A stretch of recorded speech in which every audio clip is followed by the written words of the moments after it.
গভীর রাত্রে হযরত ফাতিমা রাদিয়াল্লাহু তাআলা আনহা ইন্তেকাল করলেন।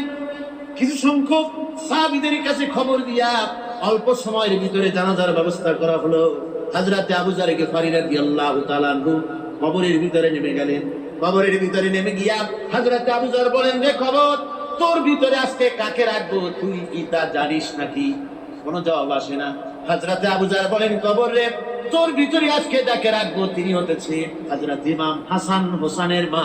বেহেশতের সমস্ত জওয়ানদের সরদার হবেন যারা, সেই দুইজনের মা তোর ভিতরে রাখবো, খবরদার বেয়াদবি করবি না। কোনো জবাব না পেয়ে হযরত আবু যর বলেন, ওগো কবরের মাটি, তোর ভিতরে কাকে রাখবো কি জানিস? আসাদুল্লাহিল গালিব, দুনিয়ার সমস্ত কাফেরদের বিরুদ্ধে আল্লাহ রাব্বুল আলামিন যাকে বাঘ বানিয়ে পাঠালেন সেই হযরতে আলী, তার স্ত্রী রেখে যাবো, খবরদার বেয়াদবি করবি না। কোনো জবাব আসে না। হযরত আবু যর বলেন, কবরের মাটি, তোর ভিতরে যাকে রাখবো তিনি হলেন খাতুনে জান্নাত, বেহেশতের সমস্ত মহিলাদের সরদারিনী হবেন যে ফাতেমা, তারে রেখে যাব, তোর ভিতরে খবরদার কোনো বেয়াদবি করবি না। আবার হযরত আবু যর বলেন, কবরের মাটি, তোর ভিতরে কারে রাখবো কি জানিস? তোর ভিতরে আজকে যাকে রেখে দিতেছি তিনি হলেন আখেরি জামানার পয়গম্বর বিশ্বনবী জনাবে মুহাম্মদ রাসূলুল্লাহ সাল্লাল্লাহু আলাইহি ওয়াসাল্লামের কলিজার টুকরা মা ফাতেমাকে তোর ভিতরে রাখবো, খবরদার কবরের মাটি বেয়াদবি করবি না। কিতাবে এসেছে হযরত আবু যরকে বাড়ি শুনতে পেলেন, আওয়াজ এলো, কেন বলতেছে, রে আবু যর, আমি ফাতেমা কি চিনি না, হাসান হোসেনের মা কি চিনি না, আলীর স্ত্রী চিনি না, রাসূলের মেয়ে মা ফাতেমা কি চিনি না। আমল যদি ভালো হয় আমার ভিতরে, আমল ভালো নিয়ে যে আসবে শান্তিতে থাকবে, আর আমল যদি খারাপ হয় আমার ভিতরে, তার অবস্থা চূড়ান্ত হয়ে যাবে। আমার ভাইরা, আমার বন্ধুগণ, আমলের উপরে ভিত্তি করে কিয়ামতের দিন নাজাত হবে। আমল যদি খারাপ হয়ে যায় কিয়ামতের দিন কেউ তাকে বাঁচাতে পারবে না। এই জন্য কিয়ামতের ময়দানে, হাসরের দিনে আল্লাহর হাবিব জনাবে মুহাম্মদ রাসূলুল্লাহ সাল্লাল্লাহু আলাইহি ওয়াসাল্লাম সিজদায় পড়ে কাঁদতে থাকবেন। আল্লাহ রাব্বুল আলামিন বলেন, হাবিবে, আপনি কাঁদেন কেন? আজকে তো আপনার কাঁদার দিন না। আমি আপনাকে মাকামে মাহমুদ দান করেছি, আমি আপনাকে কাউসার দান করেছি। আপনার আজকে সম্মানের দিন, মর্যাদার দিন, কাঁদেন কেন? আল্লাহর হাবিব বলবেন, রব্বুল আলামিন, মাকামে মাহমুদ পেয়েছি, কাউসার পেয়েছি, কান্দি এই জন্য আমি দেখতে পাচ্ছি আবার সামনে দিয়া ফেরেশতারা আমার উম্মতগুলি জাহান্নামের দিকে নিয়ে যায়। আল্লাহ রাব্বুল আলামিন বলবেন, ওগো আমার হাবিব, আমি আপনাকে ক্ষমতা দিলাম, আপনার জান্নাতি উম্মতগুলি আপনি বেছে নেন। আল্লাহর হাবিব তার জান্নাতের উম্মতগুলি বাঁচতে থাকবেন। হযরত আয়েশা বলেন, ইয়া রাসূলুল্লাহ, কিয়ামতের ময়দানে লক্ষ কোটি কোটি মানুষের ভিতরে আপনার জান্নাতি উম্মত আপনি চিনবেন কি করে? হুজুর বলেন, আয়েশা, কোন একটি ঘোড়ার কপাল যদি থাকে সাদা, এই সাদা কপালওয়ালা ঘোড়াটা যদি অসংখ্য ঘোড়ার ভিতরে যদি হারিয়ে যায়, তাহলে সাদা কপালওয়ালা ঘোড়ার মালিক তার ঘোড়াকে পাবে কিনা বলো? হযরত আয়েশা বলেন, হুজুর, অনায়াসে পাবে। আল্লাহ রাব্বুল আলামিনের হাবিব বলেন, আয়েশা রে, কিয়ামতের ময়দানে আমার যে উম্মতেরা নামাজি ছিল, দিনদার ছিল, পরেজগার ছিল, দুনিয়ার বুকে ঈমান নিয়ে যারা চলাফেরা করেছে, আমার দিন কায়েমের, আল্লাহর দ্বীনের জন্য যারা কাজ করেছে, ওদের চেহারা নূর চমকাতে থাকবে, ঈমানের নূর কিয়ামতের দিন চমকাতে থাকবে। সেই ঈমানের নূর দেখে দেখে আমি আমার জান্নাতি উম্মতগুলি আমি বেছে নেব। হযরত ফাতিমা রাদিয়াল্লাহু তাআলা আনহাকে রাসূলুল্লাহ সাল্লাল্লাহু আলাইহি ওয়াসাল্লাম অত্যন্ত ভালোবাসতেন, মহব্বত করতেন তার স্ত্রীদেরকেও। তার স্ত্রীরাও রাসূল করিম সাল্লাল্লাহু আলাইহি ওয়াসাল্লামকে ভালোবাসতেন প্রাণ উজাড় করে দিয়ে। নবীজি বলেছেন, কন্যার পিতাদেরকে গালি দিও না। অনেকে টিটকারি করে, বারবার মেয়ে হয় ছেলে একটাও হয় না, সেই জন্য টিটকারি করে। আল্লাহ নবী বলেছেন, মেয়ের পিতাকে গালি দিও না, ঠাট্টা করো না, যেহেতু আমি মুহাম্মদ রাসূলুল্লাহ সাল্লাল্লাহু আলাইহি ওয়াসাল্লাম, আমি মেয়েদের পিতা, আমি নিজে মেয়েদের পিতা। খাও না, মেয়েদের পিতাকে গালি দিও না। রাসূলুল্লাহ বলেছেন, আকাশের নিচে জমিনের উপরে খাদিজার মতো মহিলা আর নাই। সেই হযরতে খাদিজা রাসূলের 4টি মেয়ে পেটে ধারণ করেছিলেন। সুবহানাল্লাহ। মেয়ের প্রতি রাসূলুল্লাহ যথেষ্ট মহব্বত করতেন। মেয়েকে খুব ভালোবাসতেন হুজুর সাল্লাল্লাহু আলাইহি ওয়াসাল্লাম। হুজুরের কলিজার টুকরা ছিলেন মা ফাতিমা রাদিয়াল্লাহু তাআলা আনহা। হুজুর যখন কোথাও যেতেন সকলের শেষে দেখা করতেন ফাতেমার সঙ্গে, আর বিদেশ থেকে সফর করে এসে সকলের আগে দেখা করতেন ফাতেমার সঙ্গে। সুবহানাল্লাহ। রাসূলুল্লাহ বলেছেন, তোমরা যখন বাজারে যাবে বা ব্যবসা করতে যাবে বা বিদেশে যাবে, আসার সময় যে সব হাদিয়া নিয়ে আসো। আমরা যখন বাইরে যাই, বাজারে যাই, কিছু হাদিয়া আনি না, জামা কাপড় চকলেট ইত্যাদি আমরা আনে থাকি। রাসূলুল্লাহ বলেছেন, হাদিয়াগুলি তোমরা যারা বিদেশে যাও বাজারে যাও হাদিয়া আনবে, আর এনে ঘরের মধ্যে ঢুকে তা শুরু করবে মেয়েকে দিয়ে। প্রথমে দেবে মেয়েকে। সুবহানাল্লাহ। মেয়ে মর্যাদা ইসলামে সব চাইতে বেশি। কোন যুগে? যে যুগে মেয়ে হলে পরেই মাটির নিচে ফেলে রাখতো, আছাড় মেরে মেরে ফেলে দিত। কোন অপরাধে তাদেরকে হত্যা করা হবে হলো, আল্লাহ পাক কোরআনে কারীমের মধ্যে বলেছেন তাদের অপরাধ আর কিছু না, তারা নারী, এই জন্য তাদেরকে মেরে ফেলা হতো। রাসূলুল্লাহ তাদের ইজ্জত দিলেন। সুবহানাল্লাহ বিহামদিহি। রাসূলুল্লাহ সম্মান দিলেন, ইজ্জত দিলেন তাদের। কন্যা হিসাবে নারীর এই মর্যাদা। ফাতেমাকে রাসূল এত ভালোবাসতেন, ইন্তেকালের সময় হযরত ফাতেমা কাঁদতে কাঁদতে বেহুশ হয়ে যাওয়ার উপক্রম হয়ে রাসূলুল্লাহ হযরত ফাতেমাকে ইশারা দিলেন। হযরত ফাতেমা তার কান নিয়ে রাসূলুল্লাহর মুখের কাছে লাগাই দিলেন। আল্লাহ নবী কি যেন বললেন কানে কানে, হযরত ফাতেমার কান্না বন্ধ হয়ে গেল। হযরত আয়েশা বলেন, মা রাসূলুল্লাহ তোমার কানে কানে কি বললো আর তোমার কান্না বন্ধ হয়ে গেল? হযরত ফাতেমা বলেন, ইয়া আম্মা জান, আমার আব্বা আমার কানে কানে বললো, মা ফাতেমা তুই কাঁদিস না, তোর কান্না আমার বরদাস্ত হয় না, তোমাকে কাঁদতে হবে না। আমি তোমাকে সুসংবাদ দিয়ে যেতেছি, আমি মরে যাওয়ার পর সর্বপ্রথম তোমার সাথে আমার দেখা হবে। রাসূলুল্লাহর এই ভবিষ্যৎবাণী হযরত ফাতেমা বুঝতে পেরেছেন যে হুজুরের ইন্তেকালের পরে আমার বেশি দেরি হবে না, আমিও তাড়াতাড়ি হুজুরের সাথে শামিল হতে পারবো। হুজুরের ইন্তেকালের 6 মাস পরেই হযরত ফাতেমা রাদিয়াল্লাহু তাআলা আনহা ইন্তেকাল করেছেন। কন্যা হিসেবে নারীর মর্যাদা ইসলাম অনেক অনেক গুণে বাড়িয়ে দিয়েছে। এই কন্যা শিশু, কৈশোর, যৌবন পেরিয়ে যখন যৌবনে তার বিয়ে হয়ে যায়, আল্লাহ রাব্বুল আলামিন তখন বলেন, ওয়া মিন আয়াতিহি আন খালাকা লাকুম মিন আনফুসিকুম আজওয়াজান লিতাসকুনু ইলাইহা ওয়া জাআলা বাইনাকুম মাওয়াদ্দাতান ওয়া রাহমা। আল্লাহ পাক বলেন, আমার নিদর্শনের ভিতরে একটি নিদর্শন, আমি তোমাদের থেকে তোমাদের জোড়া তৈরি করেছি, তোমাদের স্ত্রীদেরকে তৈরি করেছি, তোমাদের সাথে তোমাদের স্ত্রীর ভালোবাসা সৃষ্টি করেছি, মহব্বত সৃষ্টি করেছি। এই মহব্বত আমি আল্লাহ তৈরি করেছি। আর যখন বুড়ো হয়ে যায় মানুষ, স্বামী স্ত্রী যখন বুড়া বুড়ি হয়, তখন আর ভালোবাসা থাকে না, তখন ওই ভালোবাসা সহৃদয়তার করুণায় আমি আল্লাহ পরিণত করে দেই। বুড়ার জন্য তখন বুড়ি ছাড়া আর উপায় নাই, বুড়িরও আর বুড়া ছাড়া উপায় নাই। তখন ভালোবাসা কোনো বিশেষ কোনো অক্ষ নিয়ে ভালোবাসা নয়, তখন একের উপরে অন্য একদম নির্ভরশীল হয়ে পড়ে। আল্লাহ পাক বলেন, এই অবস্থা আমি আল্লাহ সৃষ্টি করে দেই। সুবহানাল্লাহ। স্ত্রীকে রাসূলুল্লাহ কত ভালোবাসতেন। আল্লাহ নবী বলেছেন, আমার কাছে 3টা জিনিস প্রিয়, একটা হচ্ছে সুগন্ধি, একটা হচ্ছে নামাজ, আরেকটা হচ্ছে স্ত্রী। সুবহানাল্লাহ। স্ত্রী আমার কাছে প্রিয়। হুজুর বলেছেন, তোমাদের মধ্যে সেই ব্যক্তি উত্তম যে ব্যক্তি তার স্ত্রীর কাছে উত্তম। আমি আমার স্ত্রীদের কাছে উত্তম ব্যক্তি। সুবহানাল্লাহ। রাসূলুল্লাহ স্ত্রীকে কত ভালোবাসতেন। বিশ্বনবী রাজনৈতিক কর্মকাণ্ড চালাচ্ছেন, যুদ্ধের দামামা বাজতেছে, চতুর্দিকে কত অশান্তি, সবকিছু চলছে, স্ত্রীর হক আদায় করতে ভুলে যাননি।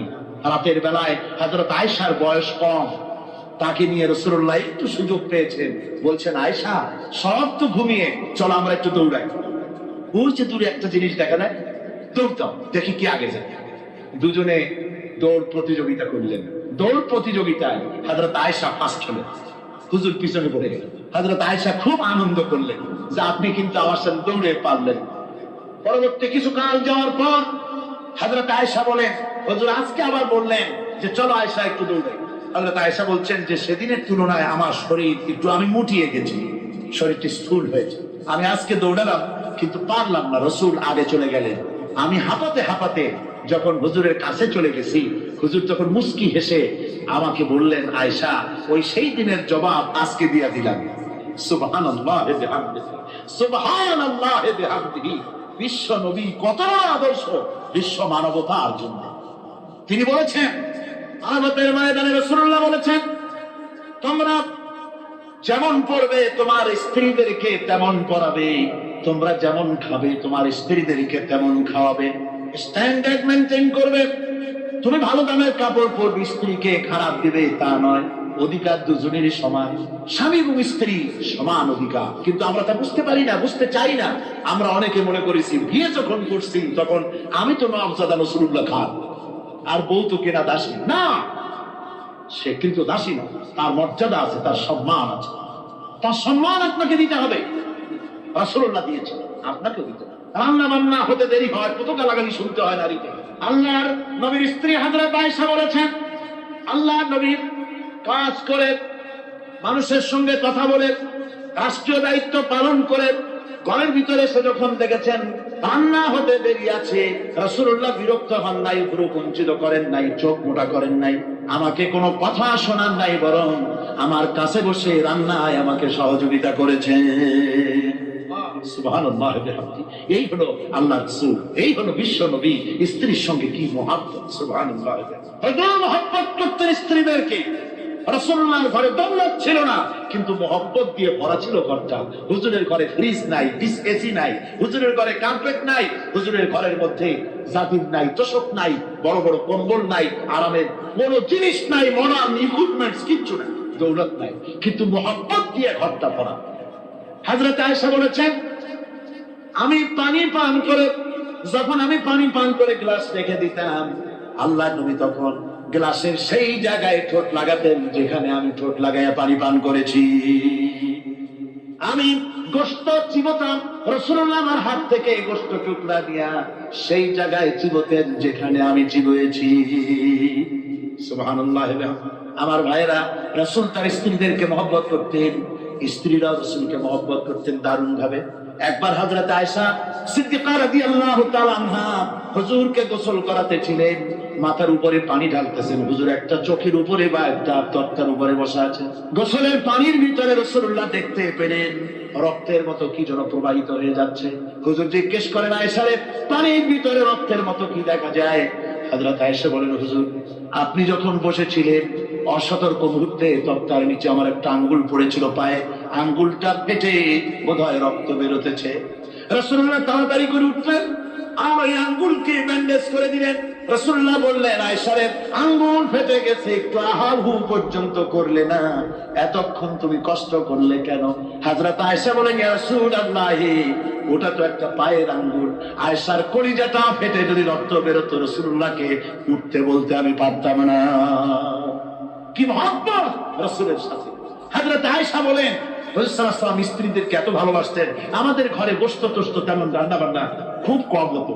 গোশত রান্না হবে কি, মাসের পর মাস চলে গেছে রাসূলের বাড়িতে, হুজুর স্ত্রীরা বলেছেন আমাদের ঘরে চুলে আগুন জ্বলে নাই, একটু শুকনা রুটি, একটু শুকনা খেজুর আর একটু পানি খেয়ে আমাদের জীবন চলেছে।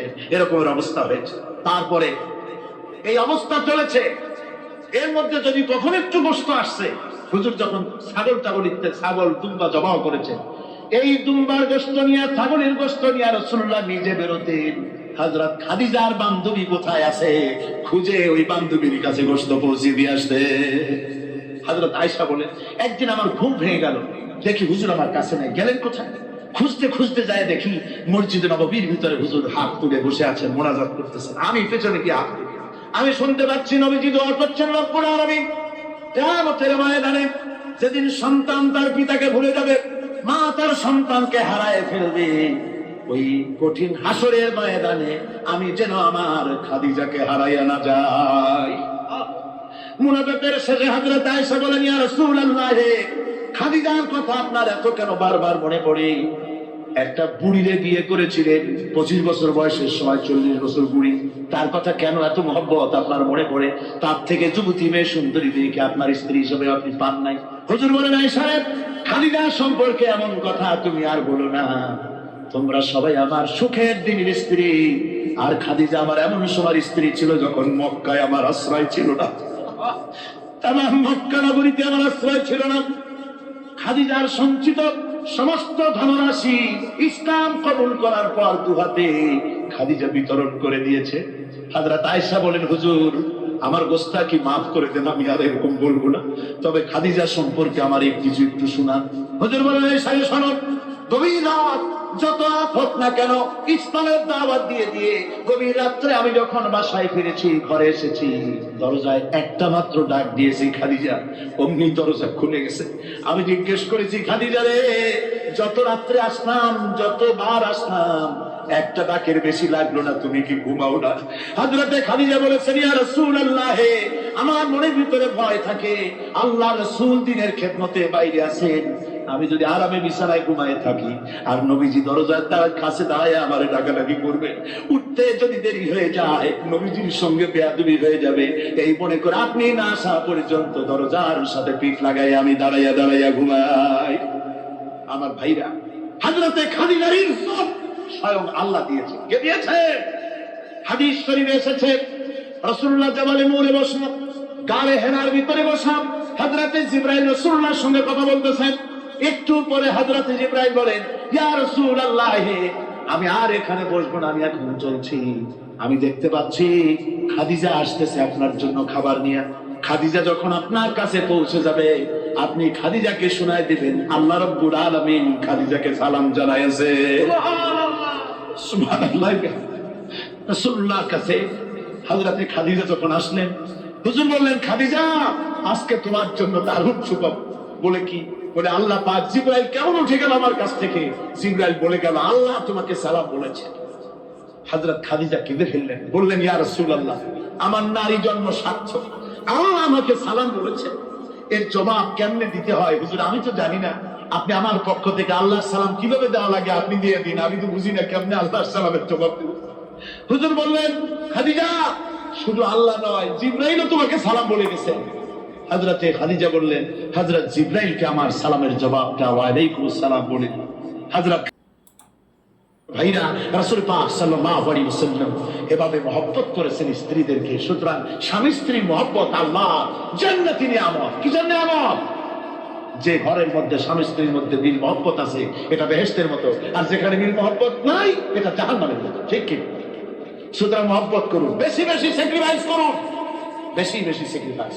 নারীদের ব্যাপারে বলা হয়েছে, পুরুষকে বলা হয়েছে অধিকার আদায় করো, সব ব্যাপারে সমান অধিকার, কিন্তু নারীকে একটা ব্যাপারে বলা হয়েছে, নারী শোনো, পুরুষের মর্যাদা তোমার চাইতে আল্লাহ রাব্বুল আলামিন বেশি দিয়েছেন। আর রিজালু কাওয়ামুনা আলান নিসা, নারীদের উপরে পুরুষের প্রাধান্য আল্লাহ পাক দান করেছেন। একজন সাহাবী বলেছিলেন, ইয়া রাসূলুল্লাহ, জংলি উট দেখলাম আপনার পায়ের উপরে সেজদায় পড়ে গেল, আপনি যদি আমাদেরকে অনুমতি দিতেন না, আপনাকে আমরা সেজদা করতাম। আল্লাহ নবী বললেন, মানুষ মানুষকে সেজদা করা, এ পারমিশন যদি আমি দিতাম, তাহলে দুনিয়ার সমস্ত স্ত্রীদেরকে বলতাম তারা যেন তাদের স্বামীকে সেজদা দেয়। স্বামীর মর্যাদা এখানে বেশি। সুতরাং অধিকার সমান, কোনো সন্দেহ নাই, কিন্তু স্বামীর একটা আলাদা মর্যাদা আছে, সেই সম্মানও তাকে দিতে হবে। এরপরে এই সমান অধিকারের ভিত্তিতে স্বামী স্ত্রী চলতে থাকে, মাঝখানে আল্লাহ পাক তাদেরকে সন্তান দান করে। আল্লাহ তাদেরকে, নারীকে লেখাপড়ার অধিকার দিয়েছেন, ইসলাম তাকে লেখাপড়ার অধিকার দিয়েছে, শিক্ষার অধিকার দিয়েছে। হযরত আয়েশা সিদ্দিকা রাদিয়াল্লাহু তাআলা আনহা শিক্ষয়িত্রী ছিলেন, হাফেজা ছিলেন, হাদিসের হাফেজা ছিলেন, কোরআনের হাফেজা ছিলেন, হাজার হাজার সাহাবায়ে কেরামদের তিনি ওস্তাদ ছিলেন। সুবহানাল্লাহ। নারীদের ব্যাপারে অধিকাংশ মাসালা হযরত আয়েশা সিদ্দিকা রাদিয়াল্লাহু তাআলা আনহার অবদান। সুবহানাল্লাহ। নারী যুদ্ধ করেছে, যুদ্ধের ময়দানে নারীর অধিকার আছে।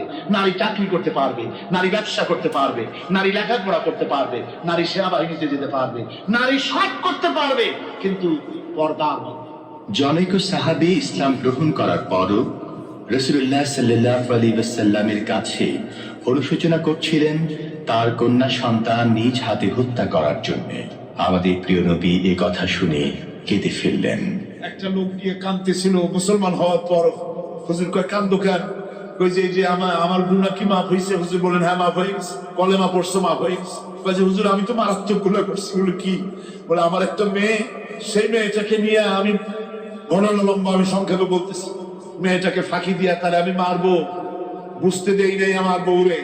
বললাম চলো বেড়াইতে যাই, মেয়েটা আমার সাথে সাজাই দিয়েছে, তার মা বেড়াতে নিয়ে যাবো এই কথা মনে করে। মেয়েটা কদ্দূর যায়, আবার আব্বা আব্বা বলে আমার দিকে ফিরে আসে। আবার পিছনে থাকে, আবার আব্বা আব্বা বলে জড়াই ধরে। এইভাবে করতে করতে যখন নির্জন এলাকায় গেলাম, আমি পাহাড়ের পাশে গর্ত খোঁড়া আরম্ভ করলাম। গর্ত কুচি আর মাটি ছিটে এসে আমার দাড়িতে লাগে। বাচ্চা মেয়েটা আমার কাছে এসে দাড়ি দিয়ে ধুম ছাড়ায় দেয়, কয়, আব্বা তোমার দাড়িতে ধুম লাগতেছে, তুমি এই কষ্ট করতেছো কেন? মেয়ে তো বোঝে না যে আমি তার জন্য কবর খুঁজতেছি। কবরটা খোঁড়া হয়ে যাওয়ার পর মেয়েটারে বান্ধা শুরু করলাম। মেয়ে এখন কাঁদতেছে, বাবা আমার বান্ধব কেন? আমি তারে বাইধা জোরে ওর মধ্যে নিক্ষেপ করে দিলাম। মেয়েটা গর্তের মধ্যে বসে চিৎকার করে বলছে, আব্বা তুমি আমারে বাঁচতে দাও, আমি তোমার বাপ বলে সমাজে হ্যাঁ করবো না, আমি ভিক্ষা করে খাবো, আমার বেরু না। লোকটি বলছি, আর রাসূলুল্লাহ, আমার মনে দরদ আসলো না। আমি একটা পাথর উঁচু করে আমার মেয়ের বুক লক্ষ্য করে জোরে মেরে দিলাম। বুকটা ফেটে রক্ত ফিনকি দিয়ে উঠলো। আপনার মেয়ের বুক থেকে আওয়াজ বেরোলো, আমার কালে যেন এখনো সেই আওয়াজ বাজে। হাদিস শরীফে এসেছে, হুজুরের চোখের পানি দাড়ি ভিজে ভিজে জামার উপরে পড়তেছিল। হুজুর বললেন, না হারে, মানুষও পারে এইরকম কাম করতে। পৃথিবীতে নারীর যখন কোনো সম্মান ছিল না, মর্যাদা ছিল না, সেই সময় আমার রাসূল, আমার বিশ্বনবী নারীদেরকে সম্মানের হাত ধরে গর্তের ভিতর থেকে উঠায়া রানীর সিংহাসনে বসায় দিলে। সুবহানাল্লাহ, মায়ের মর্যাদা দিয়ে দিলে। সুবহানাল্লাহ, নারীরা আমাদের মায়ের জাত, নারীরা আমার কিয়ের জাত? মায়ের জাত। আমার মা বোনেরা, তোমাদের সম্মান কত তোমরা জানো না। আমরা পুরুষ, আমাদের পায়ের তলে জুতা, আর তোমরা আমাদের মায়ের জাত, তোমরা নারী, তোমাদের পায়ের তলে আল্লাহ জান্নাত, আল্লাহ দেশটা তোমাদের পায়ের তলে। এই সম্মান আল্লাহ তোমাদের দিয়েছে, নবী দিয়েছে। সুবহানাল্লাহ। ভাইরা আমার, অধিকার ইসলাম দিয়েছে। বিবাহ যখন হয়, এই বিবাহের সময় এজেন্ট আনতে হয়। আর বিবাহ হচ্ছে বিবাহ বৈঠক। এজেন্ট আনার জন্য ওই যে কি জানি কয়, ম্যারেজ রেজিস্ট্রার বা মৌলভী সাহেব, কার অনুমতি আগে নেই? বলেন কার অনুমতি? তাহলে অধিকার ইসলাম পুরুষে দিল না মেয়ে লোকে দিল? আগে মেয়ে লোকের কাছে যাও, মেয়েটাকে জিজ্ঞেস করো সেই বিবাহে রাজি আছে কিনা। সুবহানাল্লাহ পড়ে, এই বিবাহে রাজি আছে কিনা জিজ্ঞেস করো, তার অধিকারই বেশি। এরপরে এই বিবাহে করার ব্যাপারে কত বৈষম্য। আজ বিবাহ করতে গেলে যৌতুকের প্রথা এসেছে। রাসূলুল্লাহ যৌতুক দিয়েছিলেন, ওটা যৌতুক না, ওটা উপহার, ওটা হাদিয়া। রাসূলুল্লাহ তোহফা দিয়েছিলেন হুজুরের জামাই। সুবহানাল্লাহ, কি জামাই! এক জামাই তো জিন্নুর আইন, যাকে ফেরেশতারা পর্যন্ত লজ্জা করতো যারে দেখে, হযরত উসমান রাদিয়াল্লাহু তাআলা আনহু। আরেকজন হযরত আলী কাররামাল্লাহু ওয়াজহাহু। হযরত আলী, যার সম্পর্কে রাসূল পাক সাল্লাল্লাহু আলাইহি ওয়াসাল্লাম যাকে কত সম্মান দিয়েছেন, কত মর্যাদা দিয়েছেন, এই হলো হযরত আলী, হুজুরের জামাই। আলা মাদিনাতুল ইলম ওয়া আলী